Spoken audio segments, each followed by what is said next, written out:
This is a very important unit about the Spanish verb ser and the personal pronouns.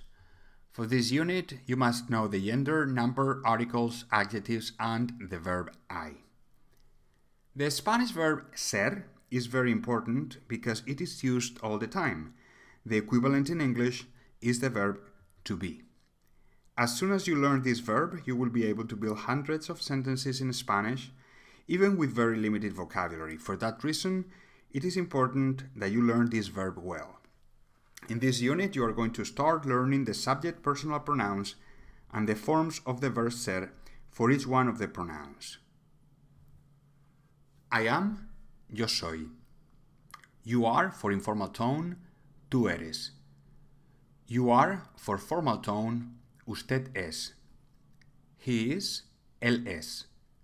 She is, ella es. It is, es. Let's see some examples with I am, yo soy. I am Jorge. Yo soy Jorge. I am a boy. Yo soy un chico. I am a teacher. Yo soy un profesor. I am American. Yo soy americano. I am tall. Yo soy alto. A couple of comments. It is very common in Spanish to omit the pronoun, so you can simply say instead of yo soy Jorge, soy Jorge, and instead of yo soy un chico, soy un chico. Notice that that is not possible in English. You cannot say instead of I am Jorge, I'm Jorge, or instead of I am a boy, I'm a boy. Those sentences are wrong. Also, if the person talking is a woman, then obviously the elements of the sentence need to be feminine. Let's see some examples. I am Juana. Yo soy Juana. Soy Juana. I am a girl. Yo soy una chica. Soy una chica. I am a teacher. Yo soy una profesora. Soy una profesora. I am American. Yo soy americana. Soy americana. I am tall. Yo soy alta. Soy alta. Let's learn now how to say you are. The first thing you need to know is that when you're talking to somebody, very often you show respect through language. That is the reason why sometimes a formal tone is required when talking to people. Spanish using the pronoun tú when talking to a person informally, and the pronoun usted when a formal tone is required. When do you use tú informal or usted formal?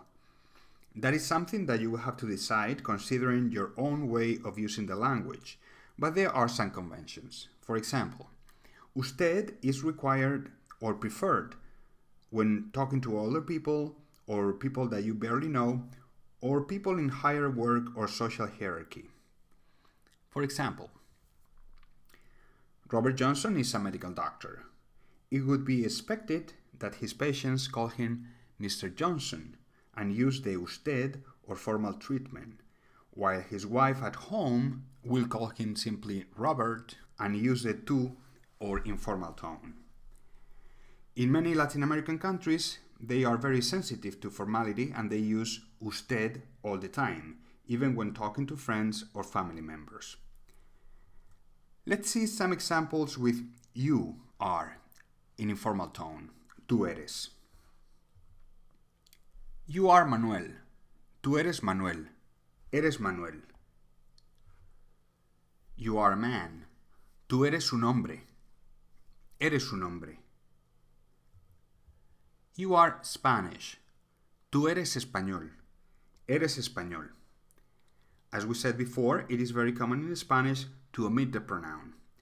Also, remember that if you're talking to a woman, the elements of the sentence have to be feminine. You are Ana. Tú eres Ana. Eres Ana. You are a woman. Tú eres una mujer. Eres una mujer. You are Spanish. Tú eres española.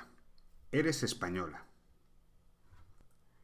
Let's see now some examples with You are informal tone. Usted es. You are the male doctor. Usted es el doctor. Es el doctor. You are Italian. Usted es italiano. Es italiano. As you can see, the pronoun can be omitted. Now, we have imagined that the doctor in our example is a man. If you are talking to a female doctor, the elements of the sentence have to be feminine. You are the female doctor. Usted es la doctora. Es la doctora. You are Italian. Usted es italiana. Es italiana. Let's see now examples with he is, él es. He is Andrés. Él es Andrés. Es Andrés. He is small. Él es pequeño. Es pequeño. Notice that the only difference between the subject pronoun él and the masculine singular definite article él is the accent mark over the subject pronoun. Also, it is important that you realize that the verb ser can actually appear in a sentence with a subject different than the pronoun. Look at these examples. He is José. Él es José. Es José. He is generous. Él es generoso. Es generoso. José is generous. José es generoso. José is the teacher. José es el profesor. The male teacher is generous. El profesor es generoso. As you can see in all these examples, the form of the verb ser that we use is es. Let's see now some examples with she is. Ella es. She is Natalia. Ella es Natalia. Es Natalia. She is thin. Ella es delgada. Es delgada. Again, the verb ser can actually appear in a sentence with a subject different than the pronoun. Look at these examples. She is Diana. Ella es Diana. Es Diana. She is calm.